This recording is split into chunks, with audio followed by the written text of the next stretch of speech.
মুসা নবী একদিন আল্লাহর কাছে কয়, আল্লাহ ফেরাউন এত জ্বালান জ্বালায়, তুমি কি ফেরাউনকে গজব দিয়া ধ্বংস করতে পারো না?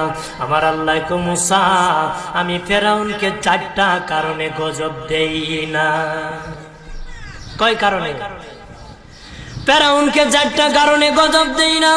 1 নম্বর কারণ হলো, রে মুসা, সারাদিন ফেরাউন বলে আমি খোদা, আর রাত যখন হয়ে যায় জঙ্গলে যায় করলাম আমি জানি তুমি খোদা, আমি খোদা না, কিন্তু আমারে মানুষ খোদা কইলে ভালো লাগে, খোদা কইলে ভালো লাগে।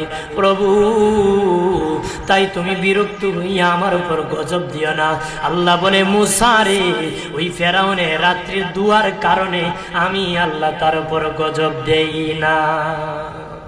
2 নম্বর কারণ হলো, আরে মুসা তোমার মুখে দাড়ি, ফেরাউনের মুখে দাড়ি, তোমার পরনের জুব্বা, ফেরাউনের পরনের জুব্বা, তোমার মাথায় পাগড়ি, ফেরাউনের মাথায় পাগড়ি। আমি যদি গজব দিই, জুব্বার বেজ্জতি হবে, পাগড়ির বেজ্জতি হবে, দাড়ির বেজ্জতি হবে।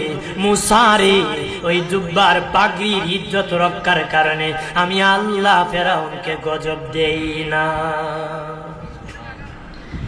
3 নম্বর কারণ হলো, আল্লাহ বলেন, মুসা রে মুসা, 3 নম্বর কারণ হলো, ফেরাউনের বাড়িতে একটা এতিমখানা আছে।